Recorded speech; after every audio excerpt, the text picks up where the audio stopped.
Houston, Prime Minister Narendra Modi has a problem. Howdy, my friends. Actually, he has a few. If you were India's Prime Minister, which images would you rather see on television screens back home?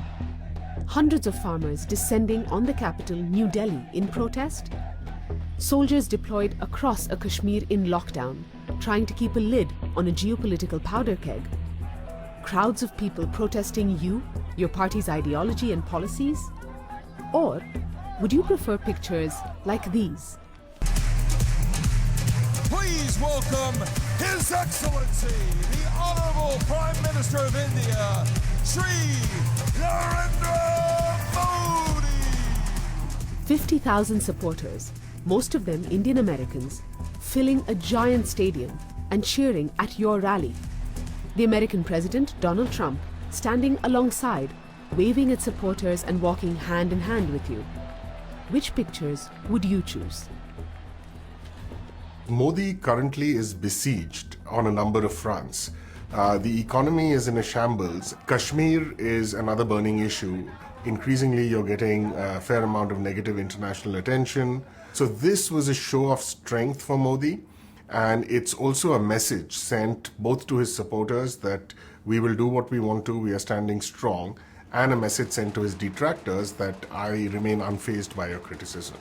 I could clearly see that Mr. Modi was on a damage control mode at a time when things were slightly sour between India and the United States of America, especially when it comes to trade.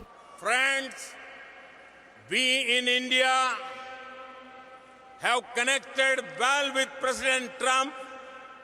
So at Houston, I could see that he was making that pitch to the United States and was also making sure that everything is hunky-dory between India and the US, and particularly between the two personalities, Mr. Modi and Mr. Trump. The so-called Howdy Modi rally in Houston was just the latest of 15 foreign rallies Modi has headlined since coming to power in 2014. And President Trump is just the latest foreign leader to stand alongside him.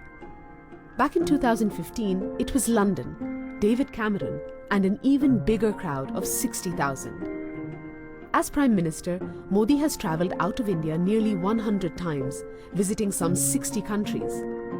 Whether it's New York, Johannesburg, or Bahrain, Modi spends an inordinate amount of time on the road with diaspora communities, building political ties and forging political narratives. He's trying to bring everyone together, that, we might be British, we might be American, but we're still Indian and have Indian heritage. Before, no one really was proud to say they're from India. India was some sort of, remote third world country that no one really gave any importance to. But seeing Prime Minister Modi go out to different countries, it just makes people feel proud to be Indian.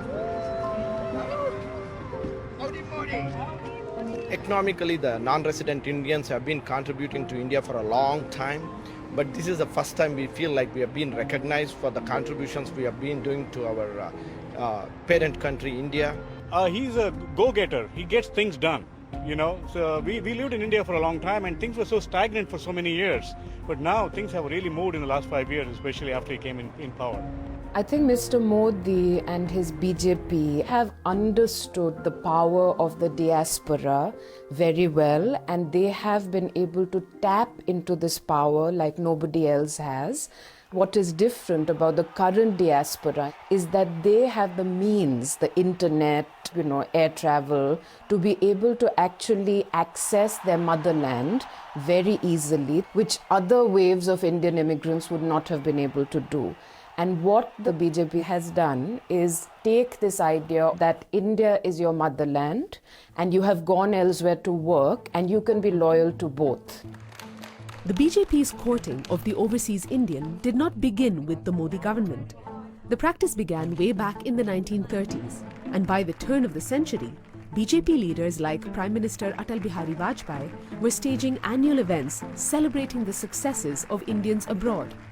In this year's general election, Narendra Modi's BJP harnessed the diaspora constituency, and it delivered, staging pro-Modi flash mobs in cities around the world and donating dollars, pounds and dirhams to the cause. Campaigning in the world's largest democracy is an expensive business, and tracking all those overseas donations is not easy, since the system is deliberately opaque. But this much we know.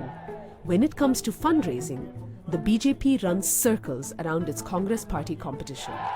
They're a source of tremendous capital. Those dollars are very, very valuable. The second point I'd say is that just in terms of influence, right, that many of these people may not be able to vote, but they have family members, they have relatives back in India. When you combine it with the ways in which information spreads on WhatsApp, they just sort of become these amplifiers of certain kinds of information or narratives about India. And finally, I think symbolically, the Indian community here is seen as a model minority, a community of achievers. So if Modi can claim those people as his own, he gets, again, a certain amount of symbolic capital, so to speak. Namaste. As public relations events, Modi's foreign rallies don't just play to one audience, the diaspora. They're also targeted at Indians back home. The rallies are live streamed and live tweeted, and more than anything, they are made for TV.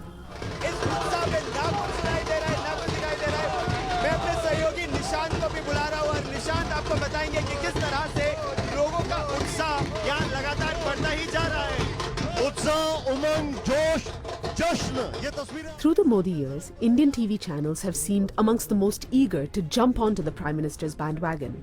There are vested interests of owners, genuine ideological alignment in some cases, and often just commercial good sense, because of Modi's popularity with increasingly nationalist masses, to go wall to wall when he puts on a show. Is brand India under Modi going stronger day by day?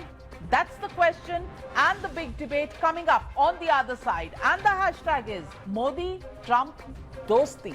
The media in India is largely pro-government, so very few have had reports on the anti-Modi rallies that were happening in Houston, in Boston, in New York. That will not be emphasized in the Indian media. What will be emphasized is Mr. Trump, endorsing Mr.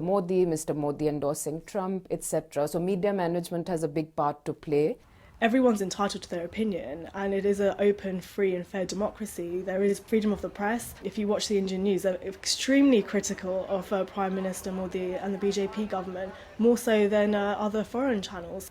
I think everyone's just really sick to death of reading the news every day. And so when Modi does address the international community, I think people that are willing and open to listening to him, they already know the facts and they already know what actually is happening, and what he's done is actually for the benefit of India. That last point is debatable. The overseas rallies clearly benefit Prime Minister Modi. He is feted by the many countries he visits, is granted awards by governments of countries like Saudi Arabia's, Russia's and the United Arab Emirates, even by organizations such as the Bill and Melinda Gates Foundation. But the stated reasons for all those foreign trips is not to boost the Modi brand or to provide more content for all the Indian news channels in his corner. It is to attract more investment into India, iron out better trade deals, and to boost exports. And all of that hasn't quite materialized. Mr. Modi took over as the Prime Minister in 2014. Between 2014 and 2019, he made nearly 100 foreign trips, which was almost double the number of the trips that his predecessor, Mr. Manmohan Singh, had made. But have they been very effective to take back investment to the country? I doubt that, because statistics show otherwise.